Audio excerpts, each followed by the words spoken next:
যে নির্বাচনের শরীয়ী পদ্ধতি কি, আমি শুধু একটু বলছি। আমি জানি আপনারা এখানে অনেকে আছেন যে হযরত গণতন্ত্র, এই তো বিষয়টা।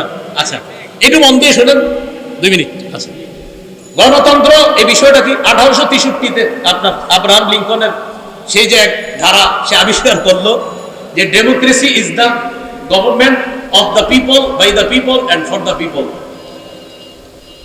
গণতন্ত্র হলো এমন একটা শাসন ব্যবস্থা যেখানে জনগণের উপর, জনগণের মাধ্যমে জনগণের ক্ষমতা চলবে, অর্থাৎ যেই নিয়ম নীতিতে জনগণের শাসন চলবে, জনগণের আইন চলবে, এটাই গণতন্ত্র। সেখানে গণতন্ত্রের দেশের মালিক হবে জনগণ, আর তারা আইন করবে। আর আমরা বলি রাষ্ট্র, এটার মালিক হলো আল্লাহ। অনেকের গেঞ্জির পিছনে লেখা আছে people are source of all power, জনগণ সকল ক্ষমতার উৎস। নাউজুবিল্লাহ, জোরে বলি। সকল ক্ষমতার উৎস কে? আল্লাহ। এটা প্রথম কথা। তাহলে গণতন্ত্র এটা তারা বললো, এটা হলো একটা বিষয়। আমাদের কথা হলো সূরা বনী ইসরাঈলের 111 নম্বর আয়াতে যে কথাটা আছে, একদম সূরা বনী ইসরাঈলের সর্বশেষ আয়াত, ওয়ালাম ইয়াকুল্লাহু শারীকুন ফিল মুলক, আল্লাহর রাজত্বে কোনো শরীক নাই। বলেন, আল্লাহর রাজত্বে কি নাই? শরীক নাই।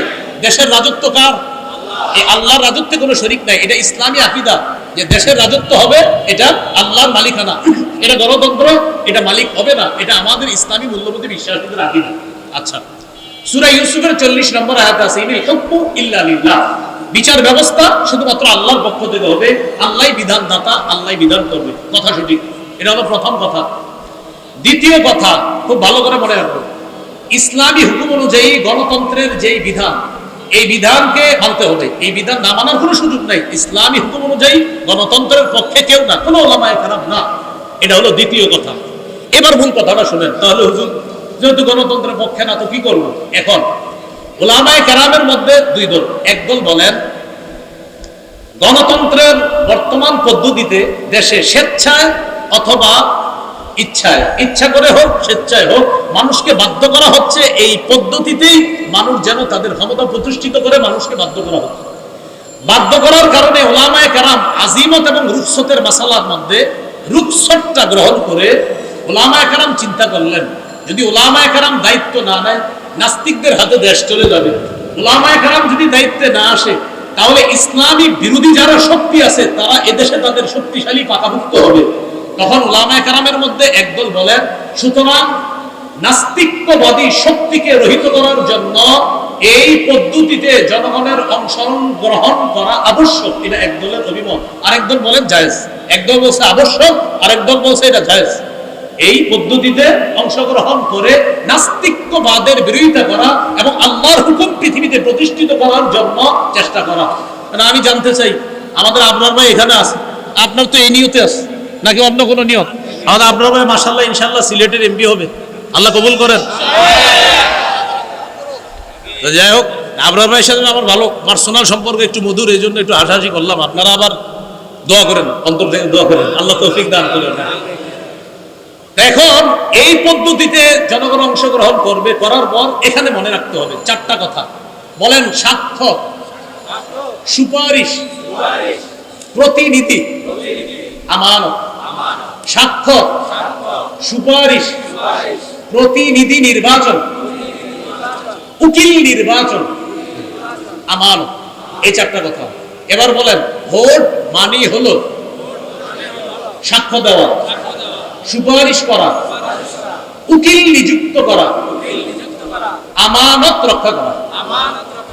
আপনি যে কারো পক্ষে আপনি একটা কথা বলতেছেন যে আমি অমুককে প্রতিনিধি বানাবো, এই প্রতিনিধি বানানোর অর্থ হলো 1 নম্বর আপনি তার পক্ষে সাক্ষী দিতেছেন। আপনি তার পক্ষে সাক্ষী দিতেছেন।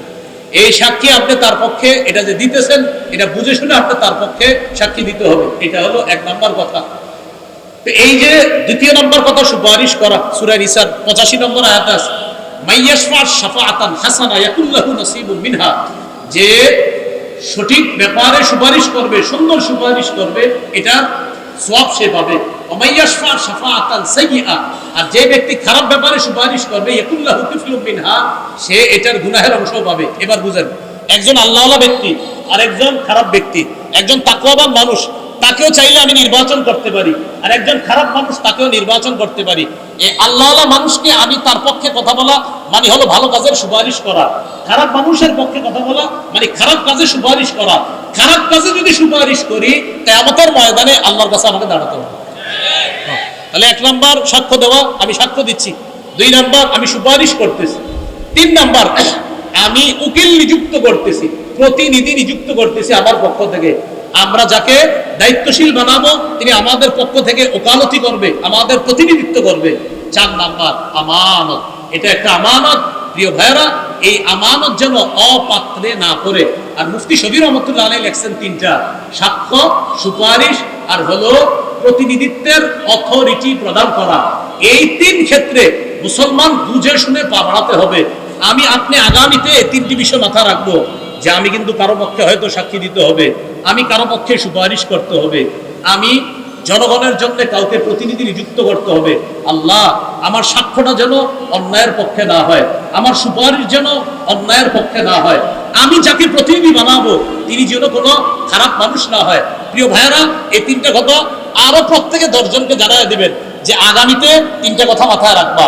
আমি যার পক্ষে সুপারিশ করব, আমি যার পক্ষে সুপারিশ করব তিনি ভালো মানুষ হয়, আমি যার পক্ষে সাক্ষ্য দিব তিনি যেন ভালো মানুষ হয়, আমি যাকে প্রতিনিধি বানাবো তিনি যেন ভালো মানুষ হয়।